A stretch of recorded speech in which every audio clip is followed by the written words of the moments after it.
Okay,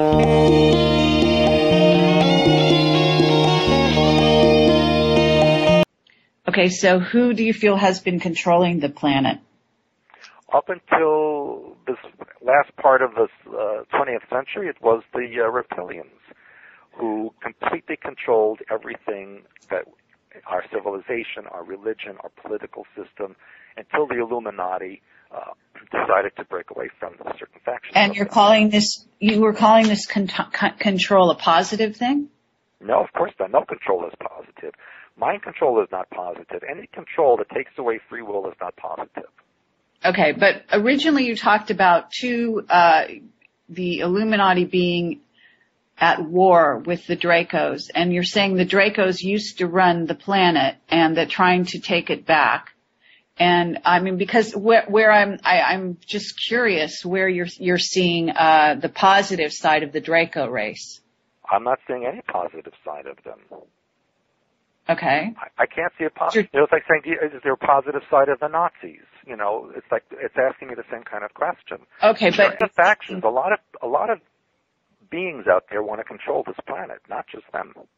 Right. That's what I'm saying. So when you're saying you're saying the Illuminati are working. In other words, we would all join the Illuminati if they were actually going to break away from the Dracos, in my view. The trouble is, I don't think that's really going to happen. But what's your view of the sovereignty of this planet and where it should be heading, for example? Well, that's the whole point of the work that I do. I think we should be in charge of ourselves without any outside influence or control.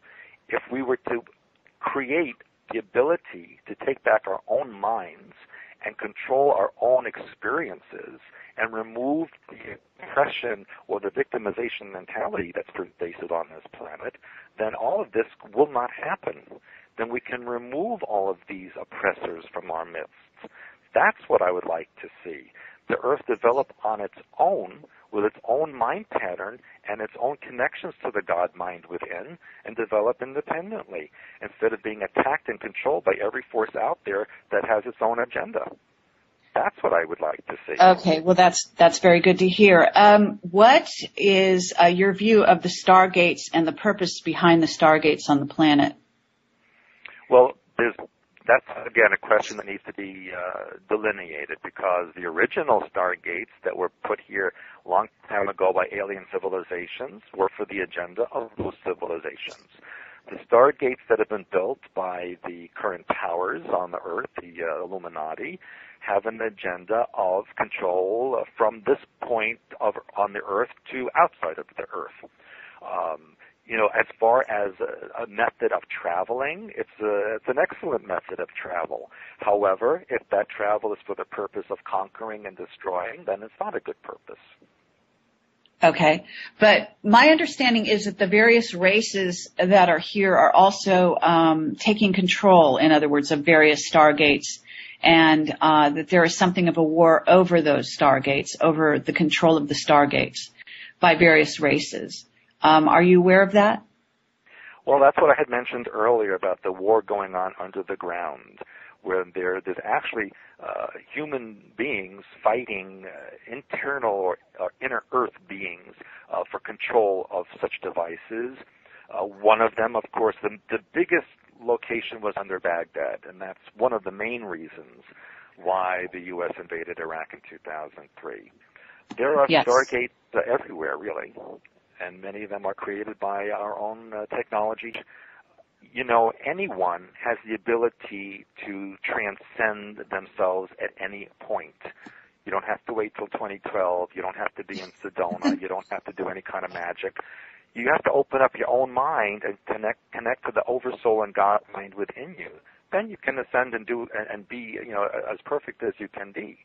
Unfortunately, I don't see many people on this planet doing such things. I see quite the opposite. But sure. You know, the thing is, the bottom line is, we need to take control of ourselves, and it needs to start with each individual. And, you know, again, I go back to the point, like, who cares who's out there and who wants what? They all are against, you know, freedom. They all want to take away your rights. But you are allowing them to do that by the way you think and by giving up your energy. If you protect yourself and you deprogram yourself and you connect to the God mind within, then they cannot do that. And what about the idea? What about the idea that there are some positive beings that may be, in essence, fighting on our side for our sovereignty? Do you believe in that at all? I don't believe in that. First of all, if that was true, we wouldn't be in the circumstance we're in right now. Second of all, enlightened beings, if you will, or those who have good intentions, don't interfere, because they know that you're taking away the learning process of a civilization by interfering that way. So they allow each civilization to develop on their own, good and bad, until they come to a point where they have stabilized and know who and what they are. Then they communicate. But for beings to come and interfere, that's like someone banging on your door and saying, hey, I think there's trouble in your house. I'm here to fix it for you. Move out of the way. Would you let that person in? Absolutely not. Well, why would you let some alien being take over your mind and your body because they're here to so-called help you when you don't know what their agenda is?